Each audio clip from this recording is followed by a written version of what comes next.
วิหารหลังใหญ่ของวัดไทยสถานป่าเศร้าน้อยตำบลตำพุเรอำเภอดอยสะเก็ดจังหวัดเชียงใหม่ก็ขออนุโมทนากับหลายคนหลายท่านได้ร่วมทำบุญไปแล้วและหลายท่านยังไม่ได้ร่วมบุญก็สามารถ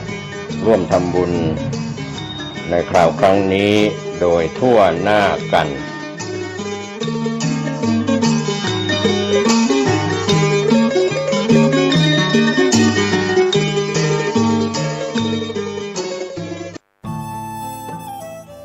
ท่านกำลังติดตามรับฟังสถานีวิทยุกระจายเสียงพระพุทธศาสนาแห่งชาติและสังคมคลื่นเพื่อการศึกษาพระพุทธศาสนาและวัฒนธรรมระบบ FM 104.5 เมกะเฮิรตซ์รายการต่อไปเป็นรายการคดีโลกคดีธรรม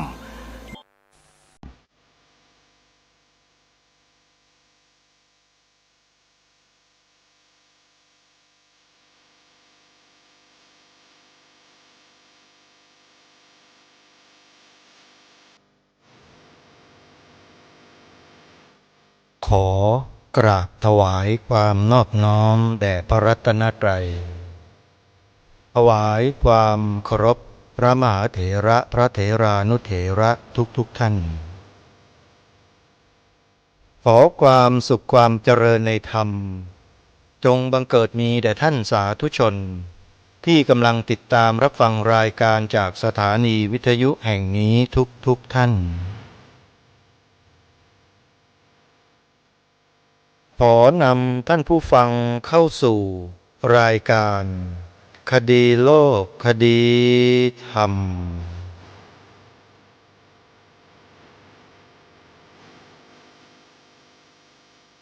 พบกันวันนี้วันแรม10 ค่ำเดือน 8วันนี้ตรงกับวันอังคารที่30 กรกฎาคมพระพุทธศักราช 2567 รายการคดีโลกคดีธรรมมาพบกับสาธุชนเป็นปกติทุกวันจันทร์ถึงวันศุกร์และวันเสาร์อาทิตย์ทางสถานีวิทยุแห่งนี้ท่านผู้ฟังสามารถติดตามรับฟังรายการนี้ได้ทุกวันเวลาที่ทางรายการออกอากาศมีหลายเวลาแล้วแต่สถานีวิทยุต่างๆที่นำออกอากาศจะนำไปเปิดออกอากาศตามเวลาที่ทางสถานีกำหนดไว้ในผังรายการท่านสามารถติดตามรับฟังรายการนี้ผ่านโทรศัพท์มือถือของท่านได้เพียงดาวน์โหลดแอปพลิเคชันที่ชื่อว่าวิทยุพุทธศาสนาทั่วไทยแอปพลิเคชันวิทยุพุทธศาสนาทั่วไทยเป็นแอปพลิเคชันที่รวบรวมสถานีวิทยุพระพุทธศาสนาแห่งชาติทั่วประเทศไว้ในที่เดียวกัน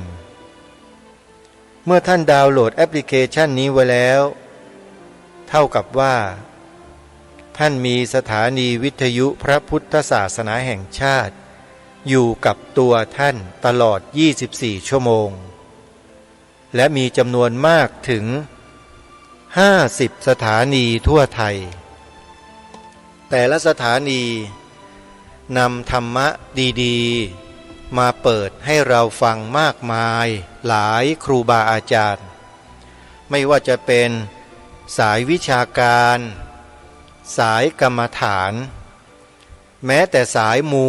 เล็กๆก็พอมีให้ติดตามรับฟังกันยังมีงานบุญต่างๆที่แต่ละพื้นที่ของประเทศไทยได้จัดได้ทำแล้วครูบาอาจารย์ท่านก็เชิญชวนประกาศให้พวกเราได้รับรู้รับทราบเพื่อร่วมบุญร่วมกุศลกันอย่างไม่หยุดมีตลอดเวลา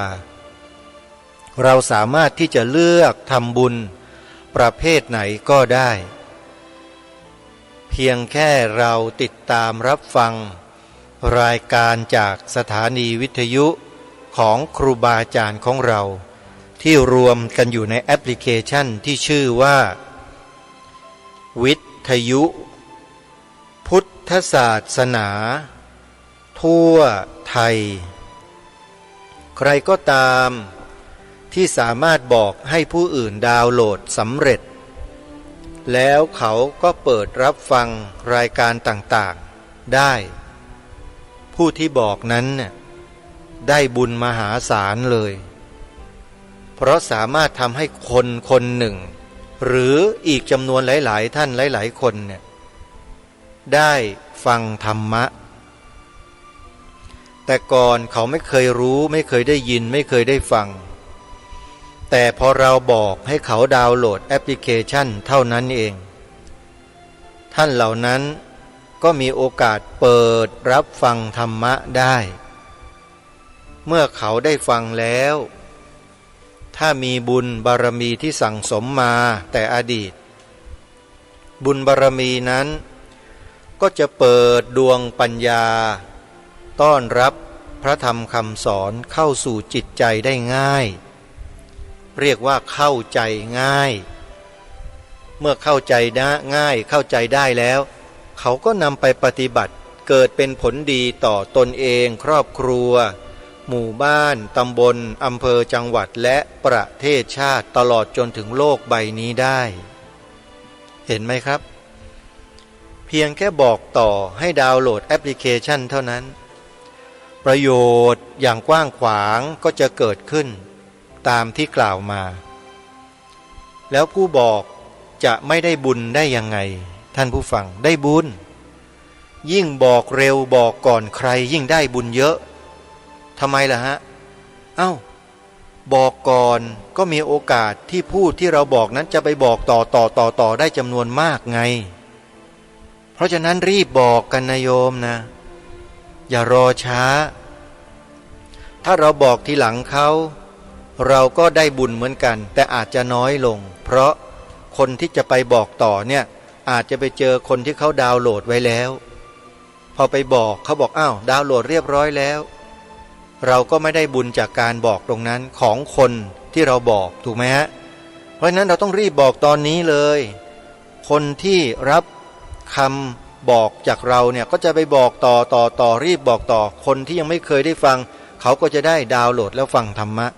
บุญก็จะเกิดขึ้นแก่เราไม่รู้กี่ขั้นกี่ตอนกี่คนที่เขาดาวน์โหลดแล้วได้ประโยชน์เห็นไหมครับบอกก่อนได้เปรียบได้บุญมากกว่าใครเพราะฉะนั้นบุญง่ายๆบอกต่อให้ดาวน์โหลดแอปพลิเคชันวิทยุพุทธศาสนาทั่วไทยฟังธรรมะและการฟังเนี่ยถือว่าเป็นเหตุปัจจัยเบื้องต้นแห่งปัญญาสัมมาทิฏฐิคนเรานั้นจะล่วงพ้นทุกข์ได้ต้องอาศัยปัญญาสัมมาทิฏฐิเท่านั้นนะโยมปัญญามิจฉาทิฏฐิไม่สามารถที่จะพ้นทุกข์ได้มันตรงกันข้ามกับปัญญาสัมมาทิฏฐิหรือจะพูดกันแบบให้เห็นข้อเปรียบเทียบเคียงกันชัดๆก็คือสัมมาทิฏฐิเป็นธรรมฝ่ายขาวสามารถนำพาให้หลุดพ้นจากทุกข์ทั้งปวงได้ส่วนมิจฉาทิฏฐิเป็นธรรมฝ่ายดำก็นำผู้ที่ปฏิบัติแบบธรรมฝ่ายดำเนี่ยลงสู่นรกอเวจีวินิบาตเปรตอสุรกายสัตว์เดรัจฉานอยู่ในอบายภูมิตลอดกาลมีแต่จะจมดิ่งอยู่อย่างนั้นเรื่อยไปเราไม่สังเกตบ้างหรือว่าในโลกเราเนี่ยมีสัตว์ที่เป็นสัตว์ปีกสัตว์แมลงสัตว์เลื้อยคลานสัตว์หลายขาสัตว์สี่ขาสองขา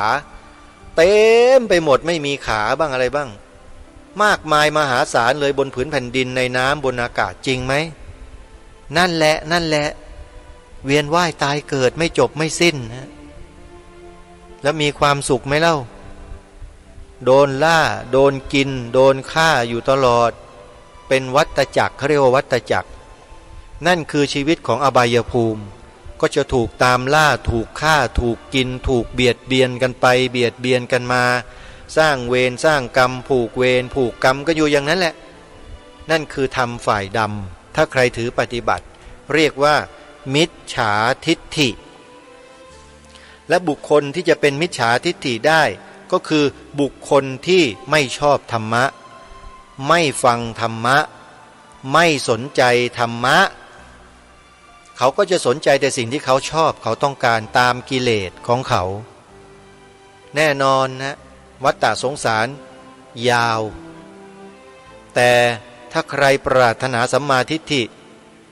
บอกให้ผู้อื่นดาวน์โหลดแอปพลิเคชันฟังธรรมะทุกวันธรรมะฝ่ายขาวก็จะเกิดขึ้นในจิตใจของเขาไม่หยุดไม่หย่อนดวงปัญญาอันสว่างไสวก็จะค่อยๆเพิ่มขึ้นจนกระทั่งรู้แจ้งแทงตลอดพ้นจากทุกข์ทั้งปวงได้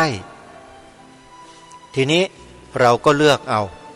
จะอยู่ฝ่ายสัมมาทิฏฐิหรือจะเลือกฝ่ายมิจฉาทิฏฐิพระสัมมาสัมพุทธเจ้าไม่ได้ตรัสห้ามเลยทรงชี้แนวทางให้เห็นแล้วให้ไอ้มนุษย์อย่างพวกเราเนี่ยเลือกกันเอง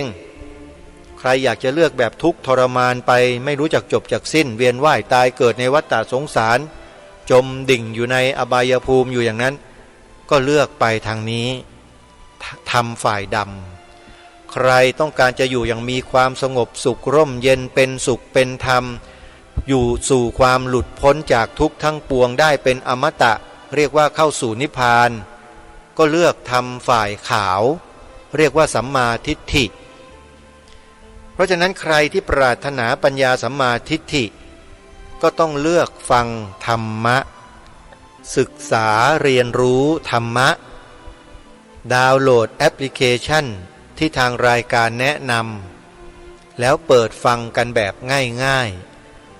ายจริงๆไม่ต้องไปหาคลื่นที่ไหนเลยไม่ต้องไปหมุนหาคลื่นไม่ต้องไปขยับวอลลุ่มขยับไอตัวย้ายสถานีเสียงดังแค่คักน่ารำคาญใช่ไหมฮะแต่แอปพลิเคชันนี้นิ้วแตะครั้งเดียวฟังได้ชัดแจ๋วเลยโยมดีไหมล่ะดีก็บอกต่อนะโยมนะได้บุญนะได้บุญเยอะด้วยช่วยกันบอกนะโยมนะบอกให้ดาวน์โหลดแอปพลิเคชันที่ชื่อว่าวิทยุพุทธศาสนาทั่วไทยแล้วเราก็เลือกรับฟังกันจะฟังทุกสถานีก็ไม่มีใครว่าโยมถ้าฟังได้50สถานีเนี่ยโยมฟังเถอะมีแต่ดีๆทั้งนั้นมีทุกภูมิภาคของประเทศเลยตั้งแต่ภาคเหนือภาคอีสานตอนบนภาคอีสานตอนกลางภาคอีสานตอนล่างภาคกลางภาคตะวันออกภาคตะวันตกภาคใต้มีหมดมีทุกสถานีในแต่ละภูมิภาคเราจะเลือกฟังธรรมะครูบาอาจารย์ฟังวิทยากรที่เป็นคฤหัสถ์ญาติโยมพี่น้องชาวภูมิภาคของเราภาคเหนือภาคอีสานภาคกลางตะวันออกตกภาคใต้มีทั้งนั้นเลยอยู่ในแอปพลิเคชันเดียวนี้แหละแอปที่ชื่อว่าวิทยุพุทธศาสนาทั่วไทยเอาล่ะท่านสาธุชนผู้ฟังวันนี้ขอเริ่มต้นด้วยการกล่าวถึงกิจกรรมหนึ่งที่อาตมาภาพได้มีส่วนไปร่วมมาโดยที่ไม่ต้องเชิญงานแบบนี้ไม่ต้องให้ใครเชิญโยมไปเองเลยนั่นก็คืองานบำเพ็ญกุศลสวดพระอภิธรรมศพและชาปนกิจศพหลวงพ่ออำนาจสุจิตโตหรือนามสกุลทองพิกุลบิดาของพระครูจริยสารธรรมหรือท่านพระอาจารย์นิรุตนิติสาโรเจ้าอาวาสวัดป่าจริยธรรมอำเภอนาด้วงจังหวัดเลย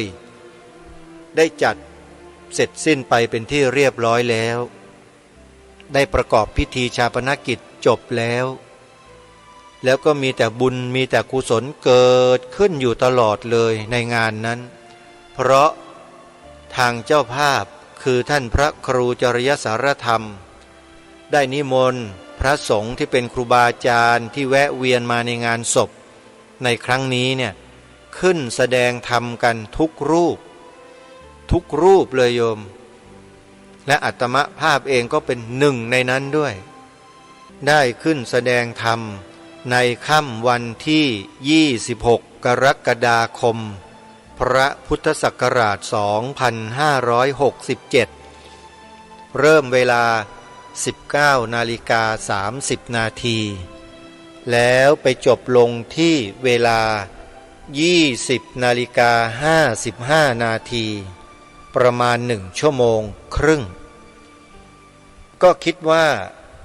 จะนำเสียงการแสดงธรรมในวันนั้นเนี่ยมาเปิดให้แฟนๆรายการคดีโลกคดีธรรมได้ฟังอาตมภาพขึ้นแสดงธรรมบนธรรมาสน์กับเขาบ้างโยมที่ผ่านมาฟังแต่อาตมภาพบ่นอยู่หน้าไมค์อยู่ทุกวันโยมก็อาจจะเบื่อก็เลยเดี๋ยวเอาธรรมะที่อาตมภาพพูดเนี่ยมาเปิดให้ฟังบ้างแต่พอพูดไปพูดมา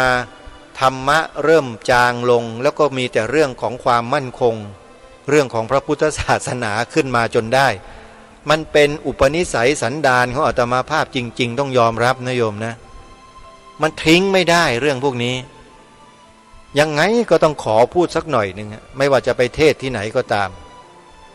ให้เชื่อมกันให้เชื่อมกับเนื้อหาที่พูดเพราะมันเป็นเหตุเป็นปัจจัยซึ่งกันและกันเนื่องถึงกันหมด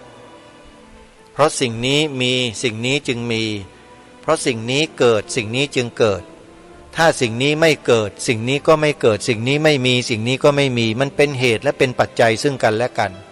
โยงใยกันหมดและสิ่งที่อาตมาภาพพูดเนี่ยไม่ได้พูดไกลไปจากพระพุทธศาสนาเลยซึ่งมีหลักธรรมอยู่ในนั้นเต็มไปหมด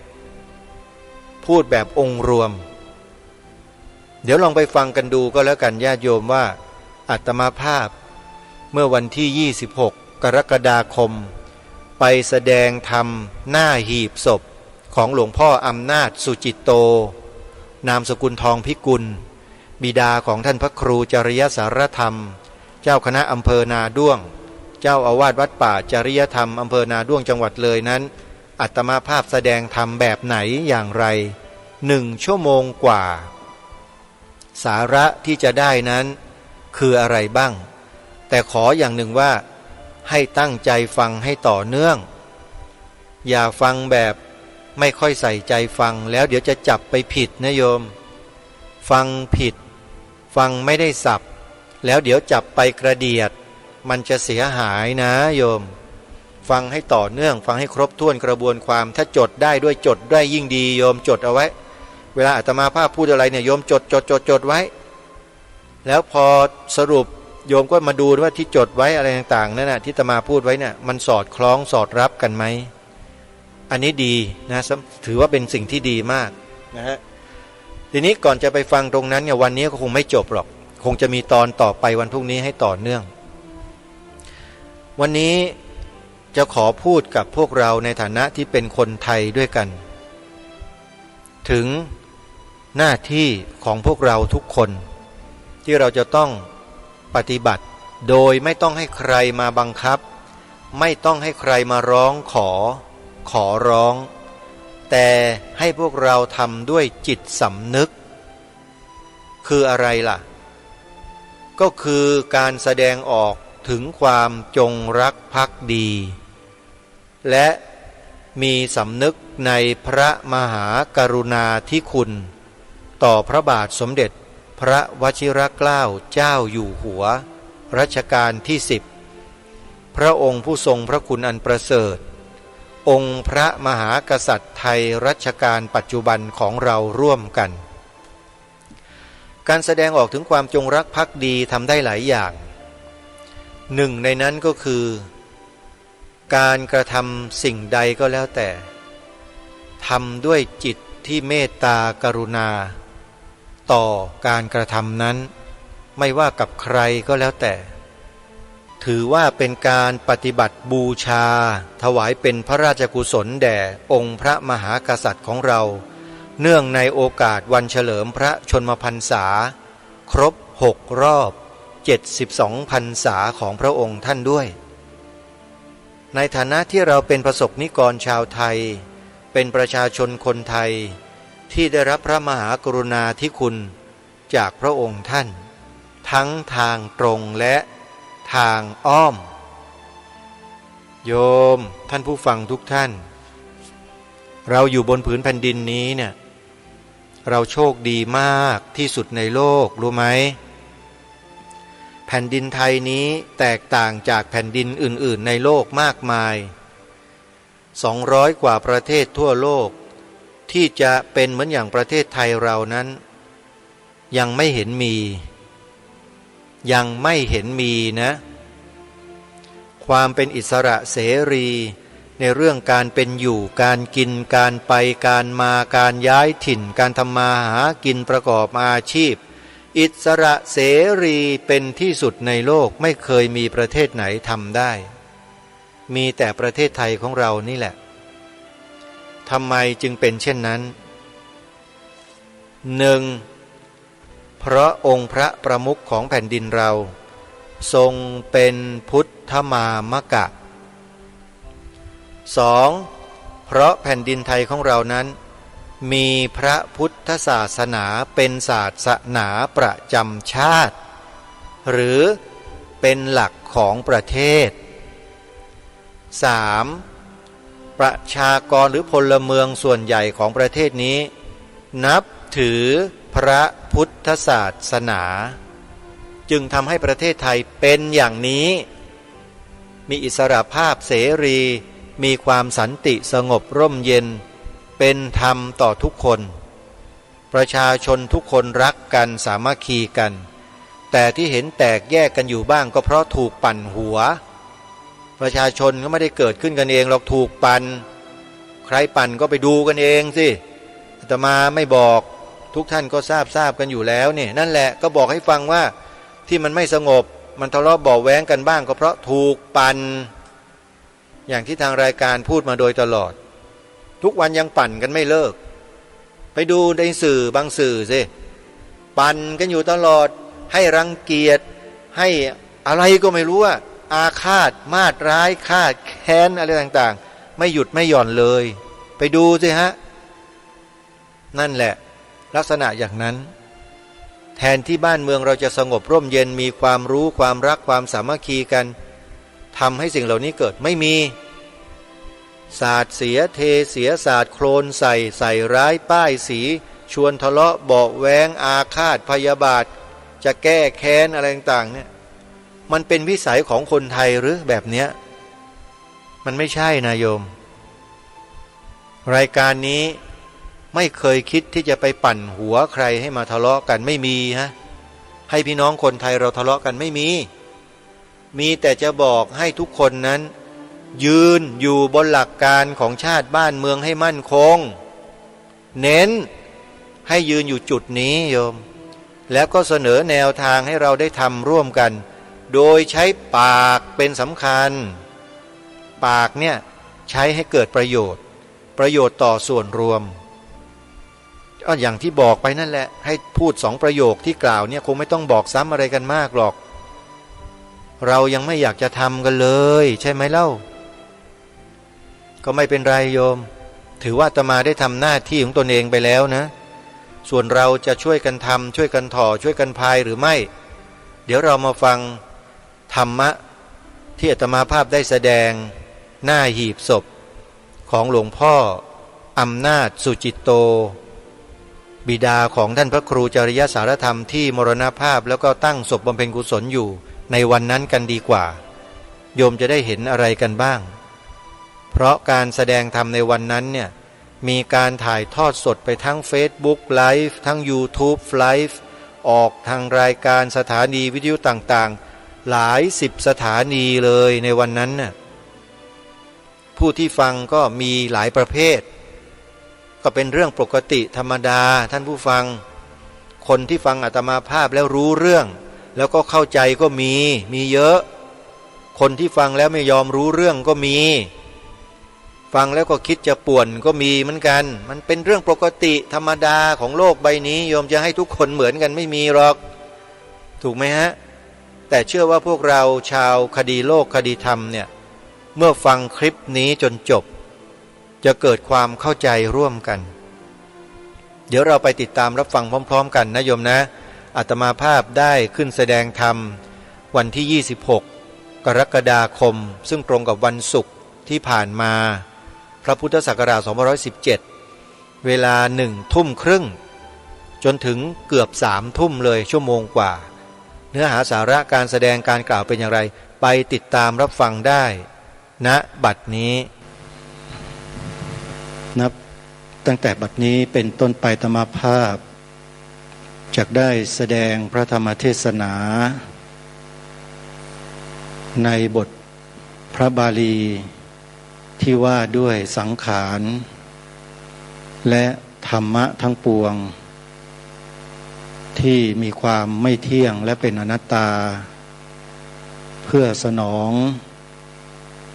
ความปรารถนาใคร่จะฟังธรรมจากทุกท่านเพื่อให้เกิดประโยชน์โดยทั่วถึงกันณกาลบัดนี้ขอกราบถวายความเคารพต่อคณะสงฆ์ของอำเภอนาด้วงจังหวัดเลยด้วยความเคารพขอแสดงความนับถือท่านพระครูจริยสารธรรมเจ้าคณะอำเภอนาด้วงเจ้าอาวาสวัดป่าจริยธรรมแห่งนี้ด้วยความนับถืออย่างยิ่งแล้วก็ขอเจริญพรญาติโยมสาธุชนทุกท่านนับตั้งแต่บัดนี้ไปขอให้พวกเราได้วางมือลงแล้วก็อยู่ในท่าที่สะดวกสบายที่สุดเพราะในค่ำคืนวันนี้เป็นคืนสุดท้ายของการบำเพ็ญกุศลสวดพระอภิธรรมศพของหลวงพ่ออำนาจสุจิตโตนามสกุลทองพิกุลซึ่งเป็นบิดาผู้บังเกิดเกล้าของท่านอาจารย์พระครูจริยสารธรรมเราก็จะได้สร้างกุศลให้เกิดขึ้นในท่ามกลางหมู่ในค่ำคืนวันนี้เป็นคืนสุดท้ายด้วยการฟังธรรมด้วยการแสดงธรรมจากครูบาอาจารย์หลายๆรูปในค่ำคืนนี้กันบุญกุศลใดที่เกิดขึ้นทุกครั้งเราก็จะน้อมอุทิศถวายแด่หลวงพ่ออำนาจสุจิตโตผู้ที่ล่วงลับไปแล้วเพื่อให้ท่านได้รับบุญกุศลจากพวกเราทั้งหลายที่มีความเคารพนับถือท่านร่วมกันถือว่าเป็นบุญญประเพณีของชาวพุทธของเราโดยเฉพาะชาวไทยที่นับถือพระพุทธศาสนากันเป็นส่วนใหญ่ของประเทศบุญเท่านั้นญาติโยมที่จะสามารถนำความสุขมาให้แก่หมู่คณะและสิ่งทั้งหลายทั้งปวงได้ถ้าเราสั่งสมบุญเป็นปกติบุญนี้ก็จะส่งเสริมให้เราทั้งหลายนั้นอยู่ร่วมกันอย่างเย็นและก็เป็นสุขได้อย่างแท้จริงเพราะฉะนั้นพระพุทธเจ้าจึงทรงสรรเสริญและทรงยกย่องการสั่งสมบุญโดยมีพระบาลีได้ตรัสไว้ประโยคหนึ่งก็คือสุโขปุญญัสสะอุจจโยที่เราได้ยินได้ฟังกันอยู่เป็นประจำนั่นเองสุโขปุญญัสสะอุจจโยการสั่งสมบุญนำสุขมาให้บุญแบบไหนบุญอย่างไรในพระพุทธศาสนาองค์สมเด็จพระสัมมาสัมพุทธเจ้าทรงตรัสถึงเรื่องบุญเอาไว้มากมายแต่โดยสรุปความย่อลงไปแล้วก็มีอยู่3ประการนั่นก็คือเรื่องของการให้ทานการรักษาศีลการเจริญภาวนาซึ่งเป็นหน้าที่หลักของอุบาสกอุบาสิกาที่จะต้องถือปฏิบัติใน3ข้อนี้เรียกว่าไตรสิกขาเป็นหลักแล้วก็เป็นพื้น สำหรับผู้ถือศีลผู้มีศีลที่สูงขึ้นอย่างเช่นพระภิกษุสามเณรอุบาสิกาแม่ชีท่านเหล่านี้ถือว่าเป็นผู้ที่ออกบวชถือเนคขมมะพระพุทธเจ้าก็ทรงวางหลักปฏิบัติไว้3ประการเช่นเดียวกันนั่นก็คือศีลสมาธิแล้วก็ปัญญาทั้ง3ประการรวมเรียกว่าไตรสิกขานี้แหละเป็นบ่อเกิดแห่งบุญกุศลพระพุทธองค์จึงทรงสรรเสริญให้เหล่าบรรดาพุทธบริษัทของเราได้ศึกษาเพื่อทำความเข้าใจให้เกิดขึ้นในไตรสิกขาดังกล่าวในสังคมไทยของเรานั้นมีความโชคดีอยู่หลายๆประการที่เรามีหลักธรรมคำสอนของพระสัมมาสัมพุทธเจ้ากระจัดกระจายอยู่ไปทั่วทุกหัวระแหงทั้งแผ่นดินของประเทศโดยมีพระภิกษุสงฆ์ผู้ทรงคุณความรู้ตั้งแต่ระดับเบื้องต้นท่ามกลางแล้วก็ที่สุดคอยให้แนวทางปฏิบัติแก่พวกเราอยู่เนืองนิดปฏิบัติกิจให้พวกเราได้สร้างบุญสร้างกุศลอยู่ตลอดเวลา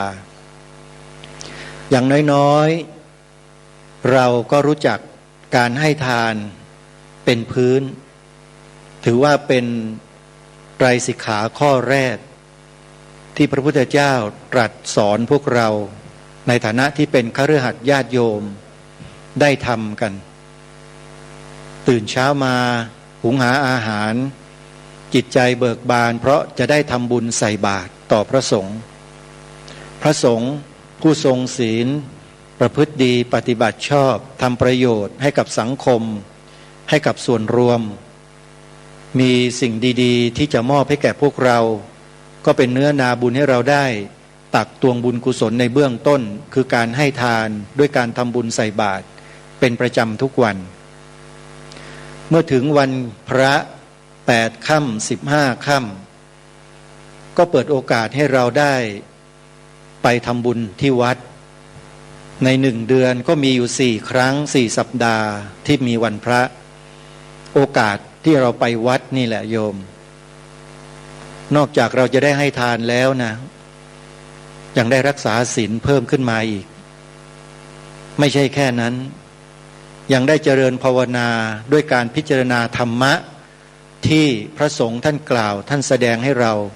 ในวันพระเหล่านั้นด้วยนี่แหละคือวงจรแห่งบุญแห่งกุศลที่บรรพชนของเราได้สืบสารรักษาต่อยอดให้เรารุ่นลูกรุ่นหลานสืบสารรักษาต่อยอดกันมาจนถึงวันนี้เพราะฉะนั้นเรื่องของการประพฤติปฏิบัติของชาวพุทธของเราเนี่ยเราทำกันเป็นปกติไม่เคยขาดไม่เคยพร่องหากไม่ได้ทำทานก็ยังมีโอกาสรักษาศีลถ้าไม่ได้รักษาศีลได้สมบูรณ์เราก็มีโอกาสฟังพระธรรมเทศนาการบรรยายธรรมการกล่าวธรรมจากครูบาอาจารย์ของเราก็ถือว่าได้ประโยชน์อีกทางหนึ่งและประโยชน์ทางนั้นแหละการฟังนี่แหละญาติโยมนอกจากเราจะได้เข้าใจในหลักธรรมแล้วยังมีความศรัทธาเพิ่มขึ้นก็จะกลับมาให้ทานรักษาศีลได้ดียิ่งขึ้นด้วยจะกล่าวว่าหลักไตรสิกขา3 ข้อเนี่ยทั้ง3 ข้อเนี่ยนะเป็นเหตุเป็นปัจจัยแก่กันและกันก็ไม่ผิดลองพิจารณาข้อนี้ดูให้ดีสำหรับผู้มีปัญญาทุกท่านเราไม่มีเวลาไปวัดไม่มีเวลาหุงหาอาหารเพื่อใส่บาตรในทุกๆเช้าก็จริงแต่เรามีโอกาสที่จะบำเพ็ญในศีลประพฤติวัดปฏิบัติตามหลักของศีล 5ได้บ้างไม่ได้บ้างก็ยังเป็นประโยชน์ยังดีกว่าเพราะเจตนาแห่งคุณงามความดียังมีอยู่ในใจของเราจึงพยายามที่จะรักษาศีลให้บริสุทธิ์ให้ดีที่สุดด้วยการไม่เบียดเบียนผู้อื่นด้วยหลักศีล 5 ข้อนั่นเองพิจารณาข้อนี้ให้ดีถึงแม้ว่าเราจะปฏิบัติได้เพียงแค่ ในระดับหนึ่งถึงจะไม่บริสุทธิ์แต่ในเวลาเดียวกันเราได้มีโอกาสฟังธรรมจากครูบาอาจารย์มากมายหลากหลายที่ผ่านมาทางสื่อต่างๆซึ่งในปัจจุบันเราต้องยอมรับว่าการแสวงหาการฟังธรรมนั้นง่ายสะดวกที่สุดมากกว่าสมัยก่อนหรือแต่ก่อนนี้เยอะแยะมากมายเลยนี่คือความโชคดีของพวกเราที่เรามีโอกาสได้ฟังธรรมจากครูบาอาจารย์และเมื่อฟังบ่อยๆฟังมากๆฟังทุกวันทุกเวลาที่มีโอกาสก็จะทำให้เรานั้นเกิดความรู้ขึ้นมา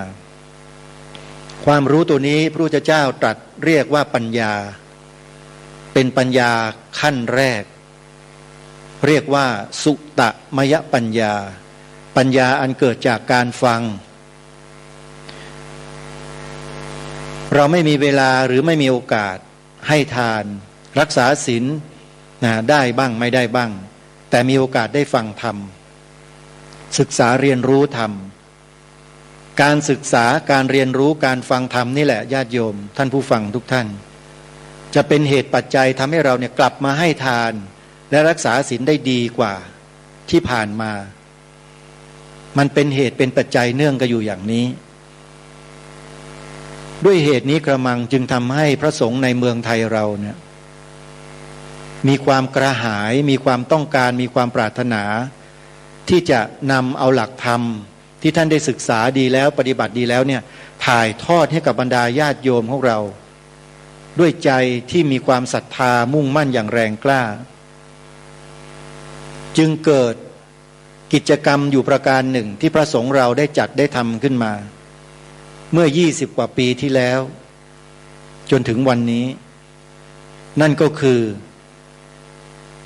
จัดตั้งสถานีวิทยุเผยแผ่ธรรมะอาตมาภาพในฐานะที่มีความเกี่ยวข้องกับเรื่องนี้มาตั้งแต่ต้นในฐานะที่เป็นคณะทำงานดูแลพิจารณาศึกษาติดตามประสานงานกับครูบาอาจารย์ของเราที่เป็นหัวหน้าเป็นผู้อำนวยการสถานีวิทยุพระพุทธศาสนาทั่วประเทศอยู่ระยะหนึ่งมีความปราบปลื้มปิติยินดีอย่างมากที่พระสงฆ์เหล่านี้ท่านเห็นประโยชน์และได้ใช้ประโยชน์จากเครื่องมือที่ถือว่าทันสมัยในยุคนี้ก็คือสถานีวิทยุนำหลักธรรมคำสอนของพระสัมมาสัมพุทธเจ้าที่ครูบาอาจารย์ต่างๆท่านได้กล่าวได้แสดงไว้มาถ่ายทอดให้แก่พวกเราได้ยินได้ฟังกันเป็นประโยชน์อย่างมหาศาลมากมายเลยทีเดียวแต่ท่านสาธุชนทุกท่านในท่ามกลางของความตั้งอกตั้งใจของพระสงฆ์ที่ทำสื่อวิทยุพระพุทธศาสนาเผยแผ่ธรรมะอย่างตั้งอกตั้งใจนั้นเนี่ยเราก็หลีกไม่พ้นในเรื่องของพยามารที่มาผจญพระสงฆ์ของเราเหล่านั้น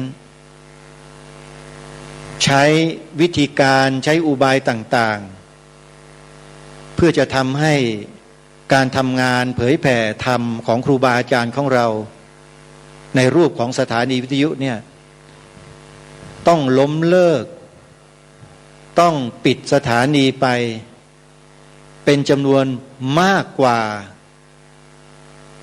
60-70% ถือว่าเป็นความ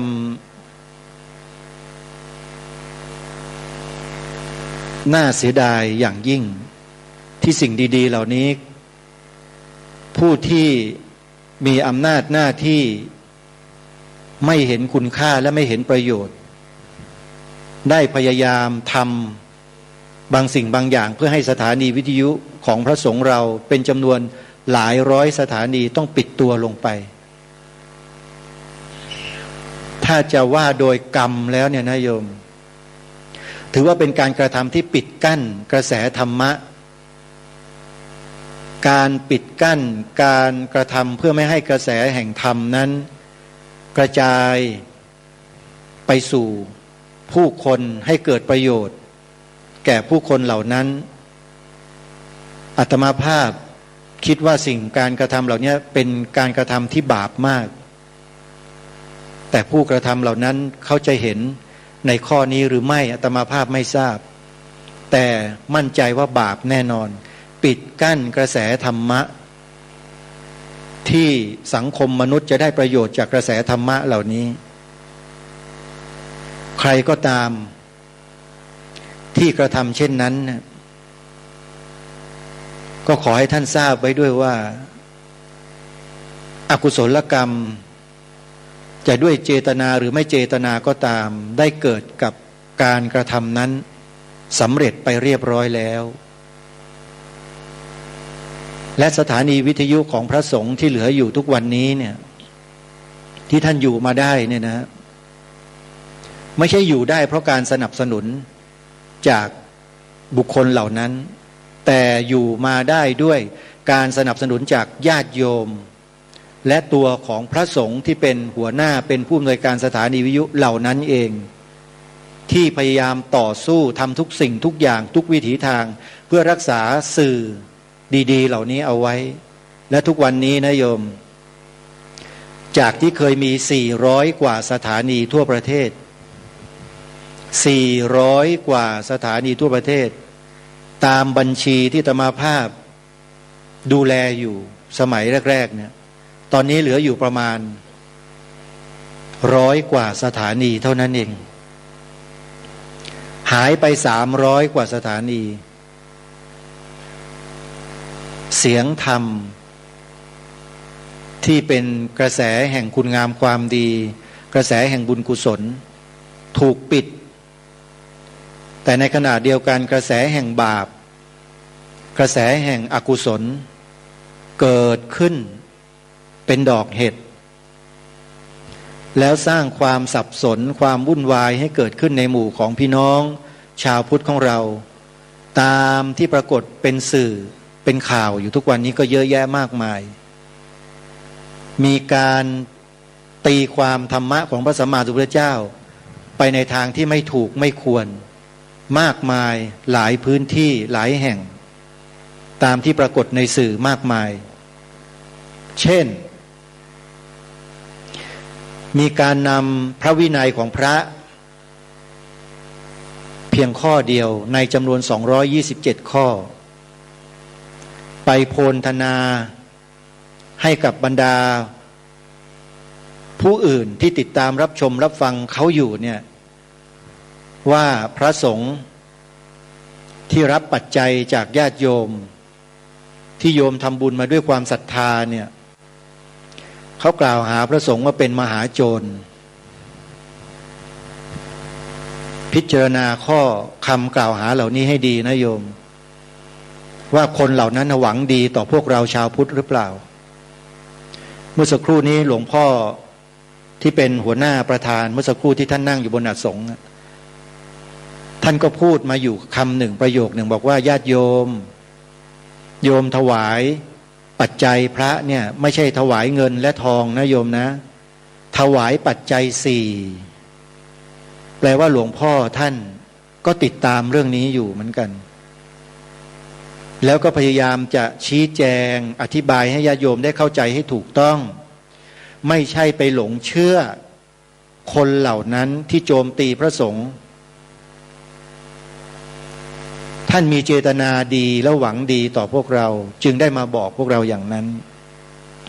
อาตมาภาพเองในฐานะที่เป็นผู้ดำเนินรายการทางสถานีวิทยุของวัดป่าจริยธรรมอยู่ในช่วงเวลา 10 นาฬิกาชื่อรายการคดีโลกคดีธรรมก็พูดเรื่องนี้อยู่ตลอด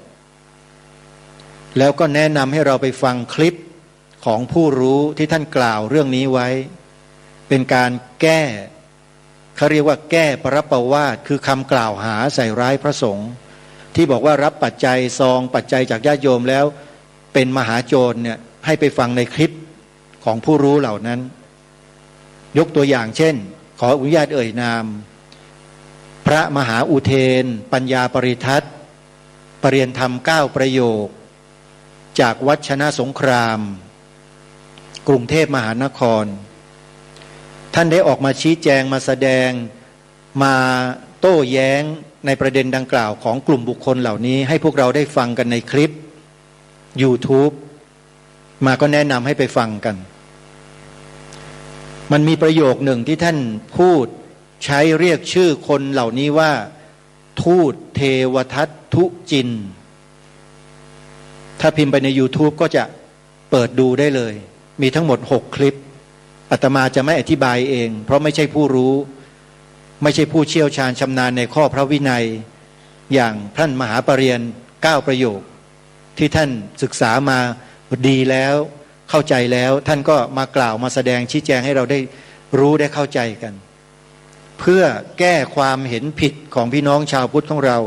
ที่หลงไปเชื่อตามคนเหล่านี้เป็นจำนวนไม่น้อยเลยอาตมาก็พยายามที่จะช่วยให้สิ่งเหล่านี้ได้รับการแก้ไขให้ถูกต้องวันนี้หลวงพ่อองค์ประธานของคณะสงฆ์อำเภอนาด้วงท่านก็ได้มากล่าวประโยคดังกล่าวกับพวกเราไปแล้วซึ่งก็เชื่อมั่นว่าพวกเราท่านทั้งหลายที่เป็นผู้มีจิตใจงดงามมีใจเป็นบุญเป็นกุศลทำบุญสนับสนุนส่งเสริมพระภิกษุสงฆ์ที่ทำงานเพื่อพระพุทธศาสนา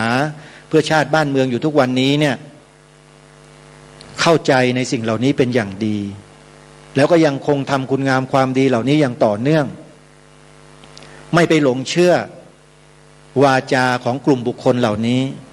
ซึ่งปัจจุบันนี้มีเยอะมากๆเลยโยมรู้ไหมทราบไหมฮะมีเยอะนะฮะที่พยายามจะสร้างความเสื่อมศรัทธาให้เกิดขึ้นในพวกเราในหมู่ชาวพุทธให้เสื่อมศรัทธาจากพระภิกษุสงฆ์ที่ทำงานอยู่ทุกวันนี้นี่คือสิ่งที่มันกำลังเกิดขึ้นในยุคที่สื่อสารข่าวสารข้อมูลมีการพัฒนาไปในทางที่รวดเร็วแล้วก็แรงมากๆและทำให้พวกเราเนี่ยหลงเชื่อได้ง่ายเพราะฉะนั้นในฐานะที่อาตมาภาพเองติดตามสถานการณ์เหล่านี้มาอย่างต่อเนื่องแล้วก็ตลอดมาเนี่ยอยากจะฝากพวกเราชาวพุทธทุกท่านทุกคนทุกฝ่ายว่าถ้าได้ยินได้ฟังใครก็ตามกล่าวร้ายพระสงฆ์ในลักษณะเช่นนี้เนี่ยขอให้ฟังหูไว้หูแล้ว